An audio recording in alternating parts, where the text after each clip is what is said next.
जय श्री राधे दोस्तों। केपी की वाणी चैनल में आपका स्वागत है। रोजाना राशिफल से संबंधित सभी प्रकार की जानकारी पाने के लिए हमारे चैनल केपी की वाणी को जरूर सब्सक्राइब करें। अगर आपके जीवन में सेहत, रोजगार, कारोबार, परिवार, दाम्पत्य जीवन, प्रेम संबंध को लेकर कोई भी परेशानी है तो हमें मैसेज के जरिए जरूर बताएं, आपकी जरूर मदद की जाएगी। अगर आपको अपनी शादी के बारे में जानना है कि आपकी शादी कब होगी तो अपना जन्मदिन बताएं, आपकी जरूर मदद की जाएगी। प्लीज अधूरी जानकारी ना दे, इससे आपको समय पर जानकारी नहीं मिल पाएगी। इसके अलावा अगर आप लव मैरिज को लेकर भविष्यवाणी पाना चाहते हैं तो अपना और अपने जीवन साथी का जन्मदिन बताएं, आपकी जरूर मदद की जाएगी। रिप्लाई करने में देरी होती है तो आप निराश बिल्कुल ना हो, क्योंकि आपको जवाब देने की पूरी कोशिश की जाएगी। दोस्तों, आपको बताना चाहता हूं कि अब आप हमसे शादी की कुंडली भी बनवा सकते हैं।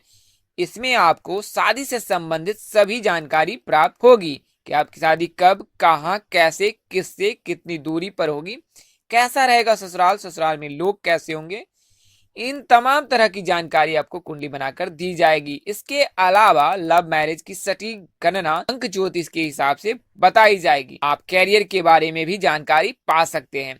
इसके लिए 8521835670 पर संपर्क करना है। आप व्हाट्सएप मैसेज अथवा फोन कर जानकारी पा सकते हैं। नंबर एक बार और दोहरा देता हूँ, 8521835670। नंबर डिस्क्रिप्शन बॉक्स और कमेंट बॉक्स में भी दिया गया है, तो आप वहां से नोट कर सकते हैं। आज की वीडियो में आपको मैं शादी के सप्तम भाव में, कुंडली के सप्तम भाव में राहु के रहने पर क्या क्या प्रभाव पड़ता है उसके बारे में जानेंगे। राहु शुभ फल देगा या अशुभ फल देगा। ऐसा माना जाता है कि कुंडली के सप्तम भाव में अगर राहु हो तो शादी 27 वर्ष के पश्चात होती है।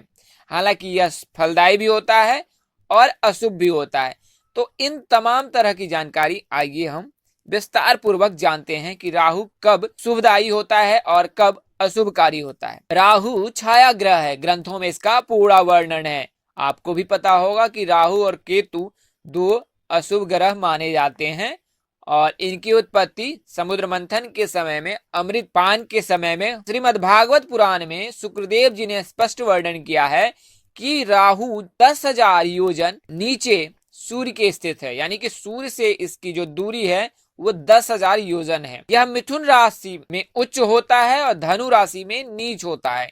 यानी कि इसका प्रभाव मिथुन राशि में उच्च होता है और धनु राशि में नीच का होता है।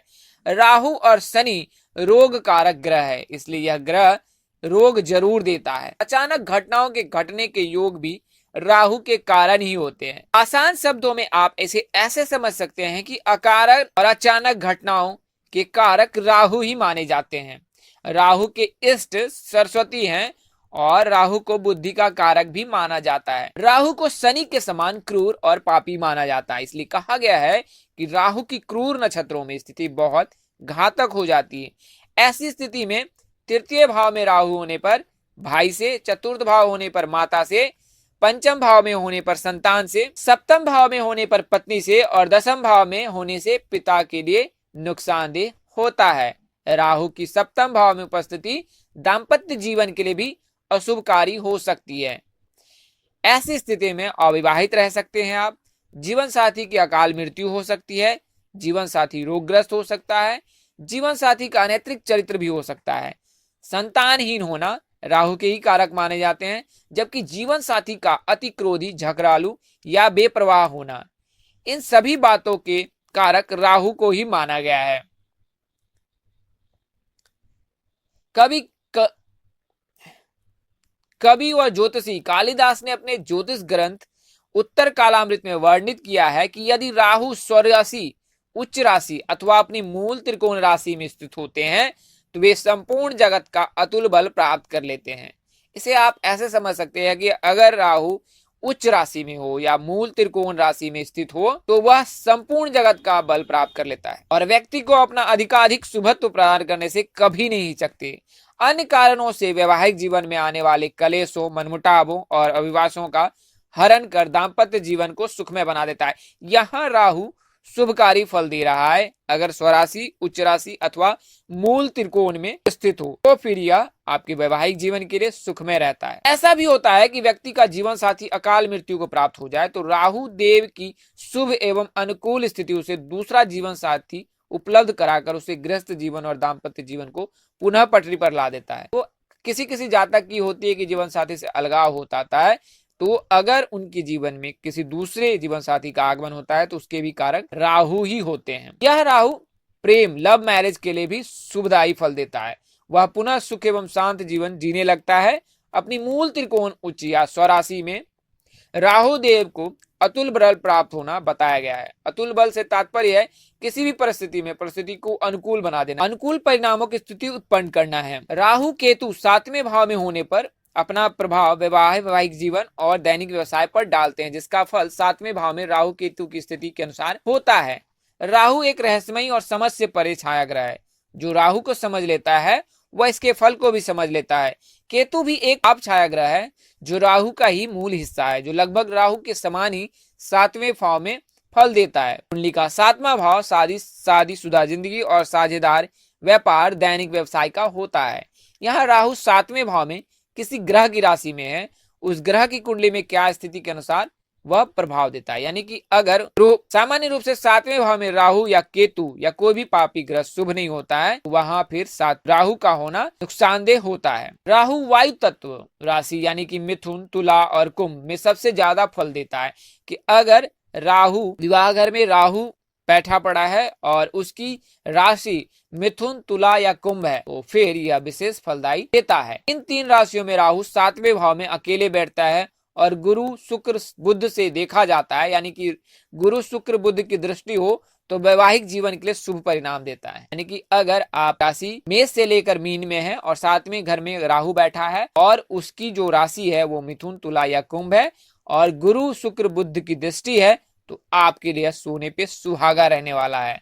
हालांकि शादी होने में ऐसे जातकों की देर हो सकती है, लेकिन सप्तमेश बली है तो राहु जल्दी शादी करवा भी देता है। राहु 7वें भाव में किस ग्रह की राशि में है और उस ग्रह की कुंडली में क्या स्थिति है, राहु उसके प्रभाव के अनुसार भी फल देता है।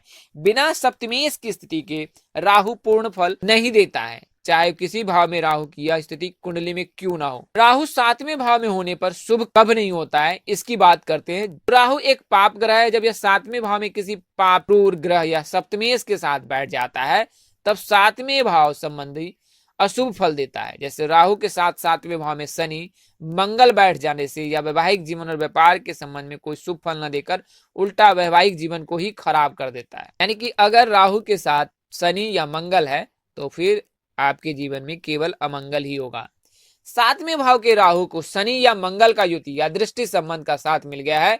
मतलब राहु 7वें भाव में शनि मंगल के साथ हो या शनि मंगल लग्न में हो, तब यह वैवाहिक जीवन को कष्टकारी बनाकर तलाक भी करवा देता है। राहु के 7वें भाव में मंगल शनि की स्थिति होने पर यदि शुभ ग्रह बलि गुरु शुक्र शुभ बुध की दृष्टि 7वें भाव पर होने से तलाक तो नहीं होगा, लेकिन वैवाहिक जीवन सुखद भी नहीं हो सकता है। यानी कि अगर राहु 7वें भाव में है, मंगल शनि की स्थिति के साथ है और शुक्र ग्रह, बुध ग्रह या गुरु ग्रह की दृष्टि है तो भी तलाक नहीं होगा, लेकिन वैवाहिक जीवन में दुखमय गुजरेगा। शुभ ग्रहों की दृष्टि तलाक होने नहीं देती है और राहु के साथ शनि या मंगल शनि के साथ ठीक से चलने नहीं देता है। राहु के साथ पाप ग्रहों का साथ 7वें भाव पर साझेदारी या दैनिक व्यापार में भी नुकसान करा देता है। यानी कि अगर राहु के साथ मंगल शनि है तो आप कभी भी पार्टनरशिप वाला बिजनेस बिल्कुल ही ना करें। राहु के साथ शनि होने से या जीवन साथी के साथ बहुत सारे वैचारिक मतभेद की स्थिति पैदा करके जीवन साथी से अलग करा देता है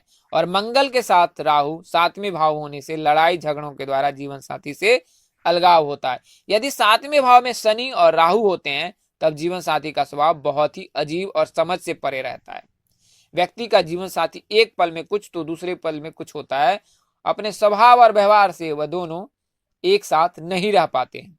राहु 7वें भाव में कोई अशुभ योग बनाता है, जैसे सूर्य ग्रहण योग, चंद्र ग्रहण योग, मंगल के साथ अंगारक योग, गुरु चांडाल योग, शुक्र के साथ स्त्री ऋणदोष आदि। इनमें से कोई 2 योग भी राहु के साथ 7वें भाव में है, तब भी वैवाहिक जीवन बिल्कुल तरह से तबाह हो जाएगा। आसान शब्दों में इसे ऐसे समझ सकते हैं कि राहु 7वें घर में अकेला बैठा है और यह अपनी नीच राशि धनु में ना हो और शुभ ग्रहों से दृष्ट हो, कोई शुभ ग्रह की दृष्टि हो, गुरु की हो, शुक्र की हो या बुध की हो, तो फिर यह वैवाहिक जीवन के लिए शुभ परिणाम देता है। जीवन साथी से अपनी दशा अंतरदशा में वैचारिक मतभेद रखता है या पति पत्नी एक दूसरे के विचारों बात को कम मानते हैं या कुछ देर से मानते हैं, यह परिणाम मिलता है। राहु 7वें भाव में शुभ है तो वैवाहिक जीवन के लिए बहुत ही शुभ रहेगा, और अशुभ योग में है तो वैवाहिक जीवन को बिगाड़ सकता है। 7वें भाव में राहु हो तब सप्तमेश किसी भी राहु या केतु के साथ नहीं होना चाहिए, वरना यह स्थिति वैवाहिक जीवन को खराब करती है, क्योंकि ऐसी स्थिति में 7वां भाव भावेश दोनों राहु केतु की पकड़ में आ जाएंगे, जो ठीक नहीं है। यदि सप्तमेश राहु केतु की पकड़ में ना है और न किसी पाप ग्रह की पकड़ में है, तब स्थिति सामान्य रहती है। केतु भी 7वें भाव में यदि अशुभ योग अशुभ स्थिति में है, राहु की तरह किसी पाप ग्रह से युक्त है, तो वैवाहिक जीवन में संबंधों में अशुभ योग ही बनता है। यदि 7वें भाव में राहु की तरह यह शुभ ग्रह से देखा जा रहा है, या बली है, अपनी उच्च राशि धनु में है, या अग्नि तत्व राशि मेष सिंह धनु में है, तो शुभ फल देता है। यदि यह 7वें भाव में होने पर राहु की तरह ही फल देता है, लेकिन राहु की तरह जीवन साथी का स्वभाव नहीं देता है। स्वभाव से जीवन साथी गंभीर होता है, अध्यात्म की ओर जीवन साथी का रुझान रह सकता है। बाकी स्थितियों में यह भी राहु की तरह 7वें भाव में फल देता है। तो यह जानकारी आपको राहु से दी गई है, शायद आपको समझने में कठिनाई हुई होगी, किंतु यह जानकारी पूरी तरह से सटीक है। आप इसमें विस्तार पूर्वक केपी की वाणी से संपर्क करके जान सकते हैं कि राहु का फलादेश क्या होता है।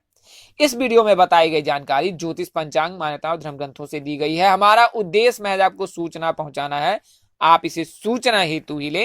इसके अतिरिक्त अगर आप इनको मानते हैं, अपनाते हैं अथवा उपयोग करते हैं, तो इसके लिए आप स्वयं जिम्मेवार हैं। आप केपी की वाणी से अथवा अपने नजदीक किसी प्रकांड पंडित अथवा ज्योतिष से संपर्क कर सकते हैं। दोस्तों, ज्योतिष गणना के आधार पर आपको यह जानकारी दी गई थी, इसमें बदलाव संभव है। इस तरह की अन्य वीडियो देखने के लिए हमारे चैनल के डैशबोर्ड अथवा प्लेलिस्ट पर जाएं और अपनी राशि अनुसार वीडियो जरूर देखें।